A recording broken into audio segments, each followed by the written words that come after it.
Michael Jackson 150 साल जीना चाहता था। किसी के साथ हाथ मिलाने से पहले दस्ताने पहनता था, लोगों के बीच में जाने से पहले मुंह पर मास्क लगाता था। उसकी देखरेख करने के लिए उसने अपने घर पर लगभग 12 डॉक्टर नियुक्त किए हुए थे, जो उसके सर के बाल से लेकर पांव के नाखून तक की जांच दिन प्रतिदिन किया करते थे। उसका खाना लेबोरेटरी में चेक होने के बाद उसे खिलाया जाता था। उसको व्यायाम कराने के लिए 15 लोगों को रखा हुआ था। माइकल जैक्सन अश्वेत था। उसने 1987 में प्लास्टिक सर्जरी करवाकर अपनी त्वचा को गोरा बनवा लिया था। अपने काले माँ बाप और काले दोस्तों को भी उसने छोड़ दिया। गोरा होने के बाद उसने गोरे माँ बाप को किराए पर लिया और अपने दोस्त भी गोरे बनाए। शादी भी गोरी औरतों के साथ की। नवंबर 15 को माइकल ने अपनी नर्स डेबी रो से विवाह किया, जिसने प्रिंस माइकल जैक्सन जूनियर और पेरिस माइकल कैथरीन को जन्म दिया। वो 150 साल तक जीने के लक्ष्य को लेकर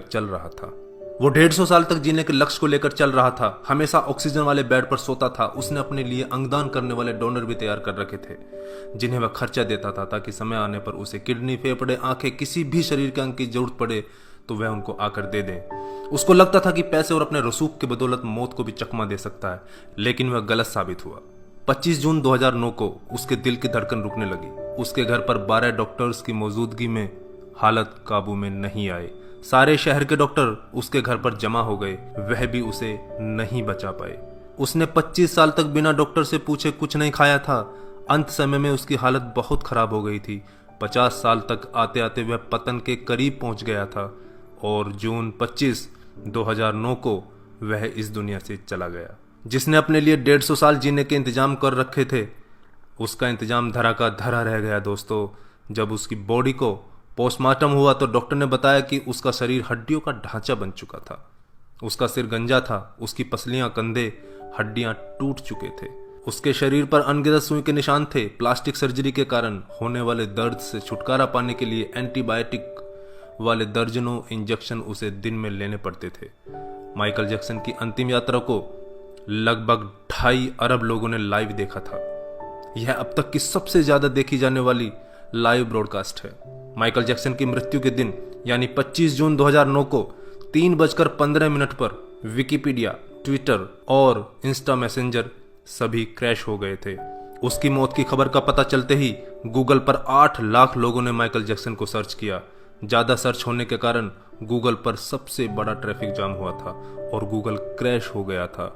2.5 घंटे तक गूगल काम नहीं कर पाया था। मौत को चकमा देने की सोच रखने वाले हमेशा मौत से चकमा खा जाते हैं दोस्तों। कुल मिलाकर सार यही है कि बनावटी दुनिया के बनावटी लोग कुदरती मौत की बजाय बनावटी मौत ही मरते हैं।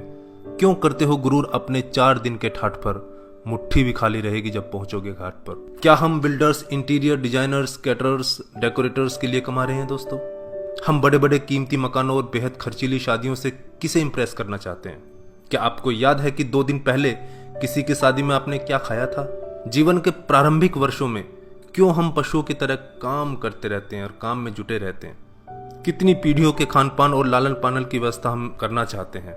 हम में से अधिकांश लोगों के 2 बच्चे हैं, बहुत का तो सिर्फ एक ही बच्चा है। हमारी जरूरत कितनी है और हम कितना पाना चाहते हैं, इसके बारे में जरा सोचिए।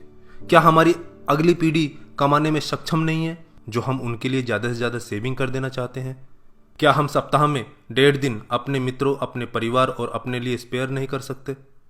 क्या आप अपनी मासिक आय का 5% अपने आनंद के लिए, अपनी खुशी के लिए खर्च करते हैं?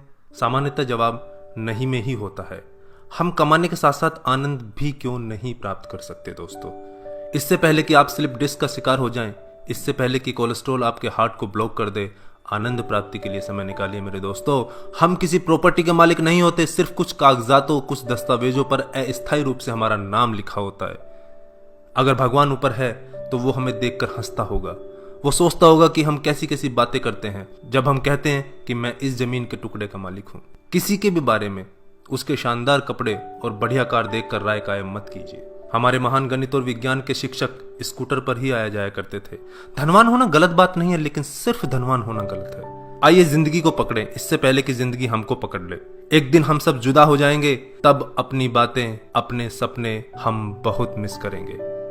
दिन, महीने, साल गुजर जाएंगे, शायद कभी कोई संपर्क नहीं रहेगा, एक रोज हमारी बहुत पुरानी तस्वीर देखकर हमारे बच्चे हमसे पूछेंगे कि तस्वीर में ये दूसरे लोग कौन हैं। तब हम मुस्कुराकर अपने अदरस आंसुओं के साथ बड़े फक्र से कहेंगे, ये वो लोग हैं जिनके साथ मैंने अपने जीवन के बेहतरीन दिन गुजारे थे। मेरे दोस्तों, जीना सीखिए।